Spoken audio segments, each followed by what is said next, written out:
इराणने धमकी दिलेली आहे की सगळ्या देशांना जर तुम्हाला तुमच्या जहाजाचं जे तेलाचं जहाज आहे त्याला होर्मुझच्या बाहेर काढायचं असेल तर सर्वात प्रथम तुम्ही अमेरिका आणि इस्रायल यांचे जे राजदूत तुमच्या देशामध्ये आहे त्यांना बाहेर काढा.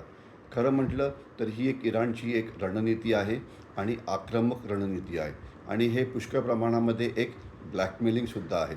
ते सरळ एक धमकी देत आहेत जगांना, खास तर आखाती देशातल्या UAE आहे, बहारीन आहे, सौदी अरेबिया आहे, ज्यांचे अमेरिकेशी संरक्षण करार आहे आणि अनेकांनी इस्रायलशीसुद्धा संबंध हे प्रस्थापित केले आहे.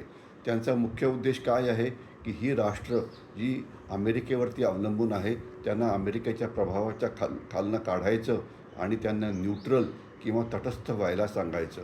जर ज्या देशाने राजदूत काढले नाही तर काय होईल, इराण त्यांच्या जहाजावरती जे हल्ले होतात ते अजून वाढवेल.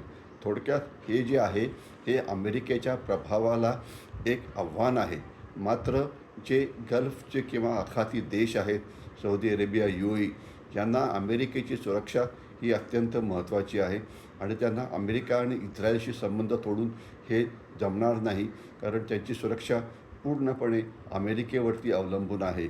तर अशा परिस्थितीमध्ये आता वाटाघाटीचे मार्ग संपताना दिसत आहेत आणि आता असं दिसतं आहे की कुठला तरी एक देश जिंकला तरच ही लढाई संपू शकते. म्हणजे काय, इराणनी घातलेली अट आखाती देशांना मान्य करणं हे सोपं नाही आहे. तसं झालं तर इराण आपले हल्ले अजून तीव्र करेल आणि हे हल्ल्याची तीव्रता वाढल्यानंतर गल्फ ऑफ होर्मुझमधून येणारं तेल अजून कमी होईल.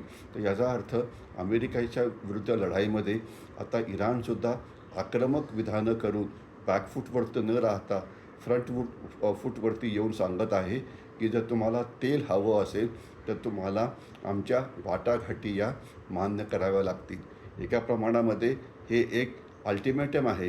इतकी कठीण भूमिका याच्या पहिले इराणने घेतली नव्हती. तर याचा अर्थ असा होतो की अजूनसुद्धा इराणमध्ये लढण्याची क्षमता आहे. अजून त्यांच्याकडे मिसाईल्स आणि ड्रोन्स आहेत आणि त्यांना वाटतं की जी धमकी ते जगाला देत आहेत त्याच्यावरती अंमलबजावणी करण्याची त्यांच्याकडे हिंमत आहे. तर म्हणून युद्धाची तीव्रता येणाऱ्या काळात वाढण्याची शक्यता जास्त आहे आणि युद्ध संपण्याची शक्यता जी आहे ती कमी आहे.